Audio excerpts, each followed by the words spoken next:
in our life as a Christian, we call the Father, Abba Father. The question is God really your Father? Marami po sa atin lahat talagang nagsasalita lang sa bibig, sa isip lang nila na ang Diyos ay kanilang Ama. Pero pagdating na sa tunay na pagtitiwala at pagbinigyan na ng command ng Diyos na come and follow me, wala pong nakibo pagkat para sa kanila mahirap ang pinagagawa ng Diyos. Panginoon ay nasa harapan ko at pag naglakad ang Panginoon patungo po dito, hindi ako hihilahin.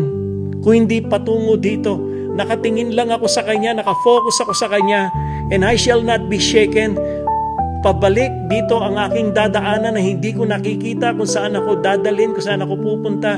Pero nagtitiwala ako, by faith I believe I will not be shaken, I will not stumble and fall. Hindi ako mayayanig sapagkat nasa harapan ko ang Panginoon.